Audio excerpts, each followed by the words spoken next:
morning, man. I know it's been a long week for you. I won't be long. I've been in these meetings before, former player, and as a coach. And I know one thing about players. Their attention span's not that long, especially when people are talking. Make sure you don't doze. If somebody dozes, nudge him. I don't want you to miss anything. This is free information, man. A lot of things in life are not free. This is free. First thing I want you to do is concentrate on that logo right there, that old shield. When you guys were little guys, you probably thought about one day maybe I would have an opportunity to play in the National Football League. That's going to happen. No, you guys are worried about I'm being a rookie and, when is this like? It's going in. You can't control that. Don't worry about that. Only thing you control, you be ready to go, man. Kind of like when you're sitting on the sideline. When you were a freshman, maybe you weren't a starter and the starter got hurt. Coach said, you got to go, son. Go. When this thing comes to fruition, and it will, they're going to kick the ball off. You're going to go to training camp. If you're not ready to go physically, that's on you. It's on you. Don't blame the lockout.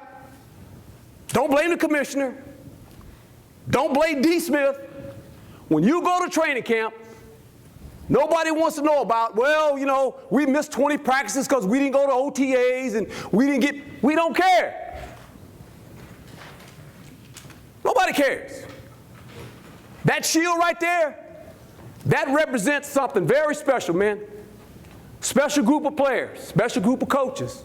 Basically, 1,900 football players are professional football players. Professional.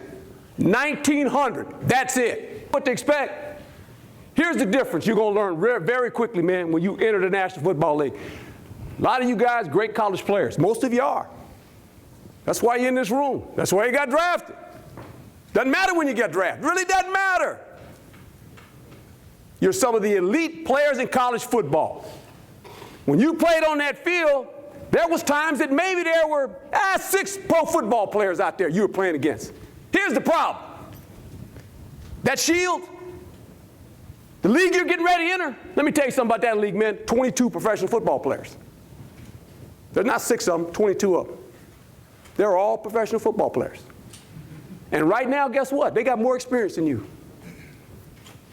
Nothing you can do about that. Now, you might have more talent, but they got more experience. And you know what else, man? It's a job. It's their job. You don't have to go to class anymore. It's your job. Understand what I'm saying? It's your job, man. We'll get into that a little later. Let's say if we're playing a football game, let's get to the first quarter. Real simple. Not very difficult. See that first quarter right there, man? See what that says? Look at it. Read it, man. Make sure you read the privilege part. It's not your right. Don't think because you're a talented college player, no, it's not. Privilege. To coach and to play. I know. I've been in the league for 30 years, man. 30 years. Yeah, I'm an old man. I still got one hit left in me, though, man. I got one left. I'm saving it. I'm saving it. I got one tackle left in me, man. A privilege. It's a privilege to coach and play in this league. A little fraternity, man. At the end of the day, here's what happens. On opening day, when you look up and down that sideline, and when they say that national anthem, there's only 46 players standing there for every team. 46, not college football. You don't dress everybody. 46 players. Will you be one of the guys on opening day that's standing on that sideline when they say the national anthem? That's your choice. It's up to you. That's your choice. What you gonna do? We're going to find out.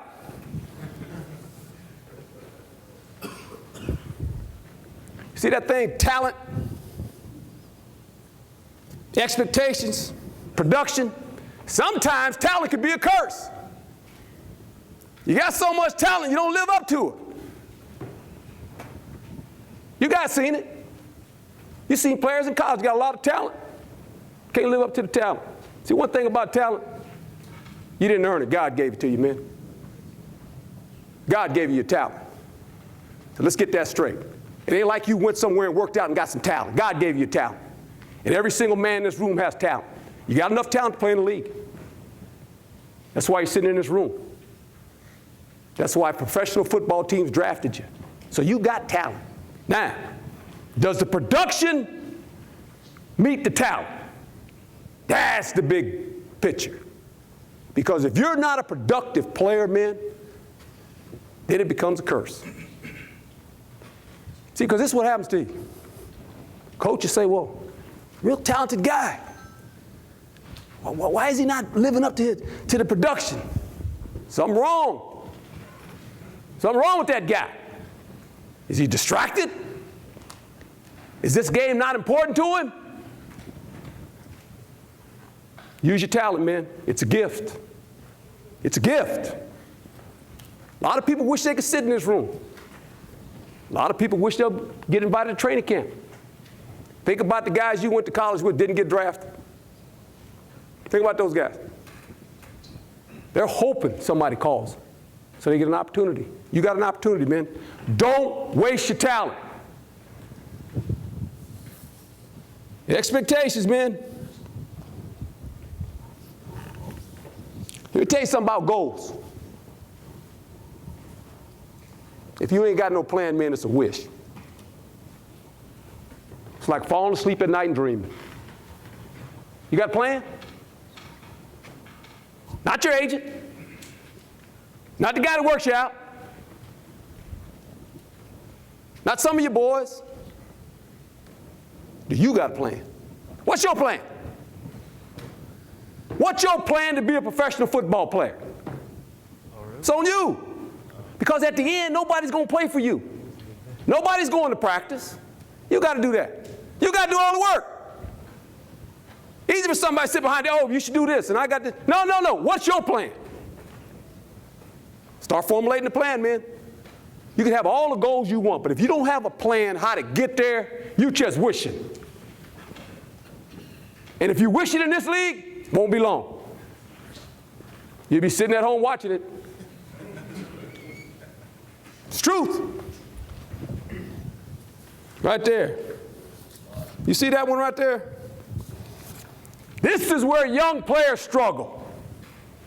Priorities. That one right there, boy, gets them. That priority thing gets them. Gets them. Every time, priorities right there. See, this is what I believe. Your habits create who you are. And if you're not willing to change your habits, you ain't changing, man. I hear that all the time. You know what we do in America? What's the biggest thing we sell in America? Diet. Every time you turn TV on, there's a new diet plan. Do this and you can lose weight. You know what's the problem? People don't want to change their habits. They don't want to change them. Well, I'll do it for a week, and then a week goes, I go back to this. Your habits create who you are, man. What are your priorities in life? One day, just sit down and just kind of write it down on paper. You want to be famous? Want to have a lot of money? What are your priorities? Where's your family? Where's your faith? Where's football? My priorities are real simple, man. I was a DB. See, I wasn't an offensive guy, one of those smart guys. Real three things. Faith, my family, my occupation. That's for me. Now you get to decide your priorities. I don't know what they are. I have no idea. They belong to you. But somewhere along the line on that list, this football thing is kind of important. And if it's way down the list, you got issues, man. You're going to have issues before you get in the league. I promise you, you're going to have issues. And if you're sitting there thinking, well, when I get in the league, boy, I can't wait. Going to get a boatload of money. I'm going to be famous. That's great. I'll tell you something about being famous, man. Be careful what you wish for. When you leave this room today, there are cameras watching you wherever you go. You know it. And whatever you do, guess what? Because there's not football, the station I work for, down or not, we're going to put it on the air. We're going to put you on TV. And I don't want to be sitting up there talking about some player that got himself in a jam again. I don't like doing that. Why? I'm a former player, former coach. It's embarrassing. And you know who's it embarrassing to? It's embarrassing to that dadgum shield. See, you think it only affects you? It affects everybody. It affects the National Football League, man. And it's bigger than any coach and any player. That's what we don't get sometimes. We think, well, I'm all this. You ain't all that. One thing about the National Football League, man, is this. When you get that jersey, it's rented. Your name's on the back of it, but when you come out of the league, they're going to take your name off and give somebody else your number. And when you're the coach, you got a whistle, that's rented too. So don't think you're bigger than that shield, because you're not. You're a part of it. And everything you do, on the field and now off the field, it becomes news. And I ain't sitting up there in Bristol going, here we go, got another player.